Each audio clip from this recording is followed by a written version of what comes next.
जखमा जर का प्यार दयाला कळल्या असत्या माणुसकीला उंचीवरती सहजच नेता आले असते. म्हणून जगणाऱ्याला जीवन कळते, पळणाऱ्याला नाही, जळणाऱ्याला विस्तव कळतो, बघणाऱ्याला नाही. गावखेड्यामध्ये आमच्या विद्यार्थ्यांना विचारत असतात, आता तुझं ग्रॅज्युएशन झालंय, आता मग आता काय होणार आहे, त्याला चटके देत असतात, बरोबर आहे. आणि म्हणून जगणं सगळ्यांना कळत नाही बरं का. आणि सगळे आपण आर्थिक समृद्ध जरी असतात तरी प्रत्येकाला जगणंच कळत नाही. हे फार मोठा मुद्दा आहे, आपण नंतर यावर बोलू. जगणं फार फार महत्वाचं आहे. आणि म्हणून ताऱ्यांमधले अंतर सोडा, मानसातले मोजा, जवळीकतेची गरज मानसा ग्रह ताऱ्याला नाही, जगणाऱ्याला जीवन कळते, पळणाऱ्याला नाही. सत्य तुक याचे बुडले नाही जनगंगेच्या डोई, सत्य तुक याचे बुडले नाही जनगंगेच्या डोई. गाथा कळली त्याला बुडणाऱ्याला नाही, जगणाऱ्या जीवन कळते, पळणाऱ्या. आणि म्हणून बाबूराव बाबूल इतिहासाचे अभ्यासक म्हणतात, इथं साम्राज्य बदलायचं असेल तर माझ्या हातात बंदूक द्या. आणि आताच्या काळानुसार आपल्या हातात जर बंदूक देता येत नसेल तर त्या माझ्या हातात तुकोबाची गाथा गावात जाईल म्हणून क्रांतीचं गीत गायन होतं. एवढे क्रांतिकारी विचाराचे संत या महाराष्ट्रात होते. पण आम्हाला ते वाघासारखे संत असणारे शेळीसारखं वर्णन करून आम्हाला सांगितलं म्हणून आमचा इतिहास आमच्यापर्यंत आला नाही. आणि म्हणून जी माणसं इतिहास विसरतात ती माणसं आपला इतिहास कधी घडू शकत नाही. आणि म्हणून मला वाटतं साहेब म्हणते तुम्ही बोलत जा. म्हणलं का, जी माणसं बोलतात ना ती बोलणाऱ्या माणसाचंच पीक या ठिकाणी माध्यमाने उगवत असतं. आणि म्हणून बोललं पाहिजे. मीही कधीच बोलायचो नाही. मीत भाषी नव्हे तर मुख घेऊन गप्प बसलेला मुकाच होतो मी.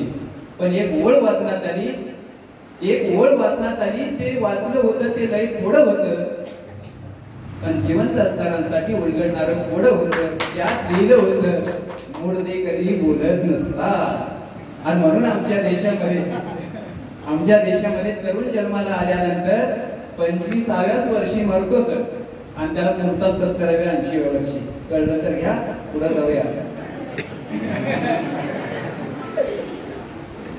रोज घेतली तरीही त्याला दारू कळली नाही. तुमच्यासाठी नाही करते.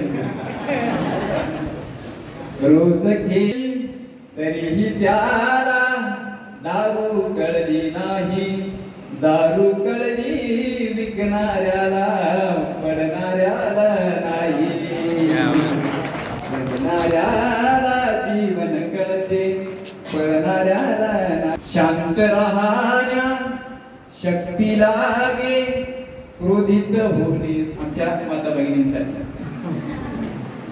शांत राहण्या, फार लवकर रिॲक्ट करू नका.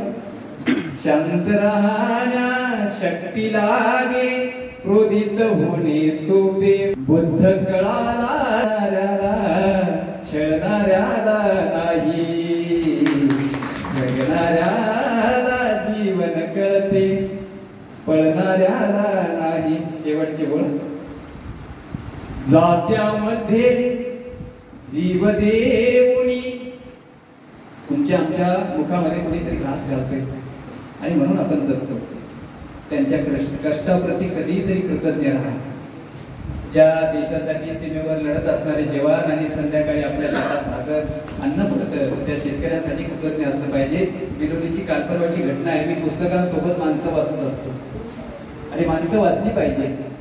बिलोलीला संक्रांतीच्या दिवशी एक दिवस अगोदर त्याचा मुलगा 12वीला शिकणारा आला आणि वडिलांना त्यानं काय मागितलं माहिती का, मोबाईल, शाळेचे कपडे, पुस्तक, वह्या. वडिलांना नाही घेऊन देता आल्या. आणि वडील म्हणत होते की चला उद्याला देऊ तुला काहीतरी करू. पण 2-3 दिवसाच्या तगाद्यानंतर तो मुलगा सकाळीच 5 वाजता उठून शेताकडे गेला, आत्महत्या केली, एका झाडाला फास घेतला. आणि फास घेतल्यानंतर वडील गेले, वडिलांनी गाव पाहिलं, माझा मुलगा कुठे गेला असं काही वाटलं नाही त्यांना. शेताकडे गेले आणि पहिल्या मुलाचा मृतदेह त्याला खाली काढून ठेवलं आणि त्याच पोरानं स्वतः आत्महत्या केली. का केली असेल बरं? घेऊन देता आलं नाही याचं दुःख होतं त्यांच्या मनामध्ये. आणि म्हणून आमचे शेतकरी आत्महत्या करत असताना कुठलंही कर्ज झाल्यानं आत्महत्या करीत असतात. बरोबर आहे का?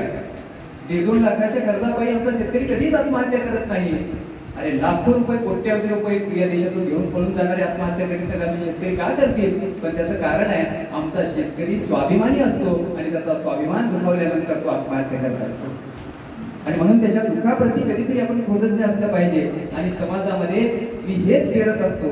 आणि म्हणून कवी म्हणतात, जात्यामध्ये जीव देऊनी घासमुखी जो देतो, त्या दाण्याला जीवन कळते, जळणाऱ्याला नाही, जगणाऱ्याला जीवन कळते, वळणाऱ्याला नाही. जय जिजाऊ, जय श्री. मित्र हो,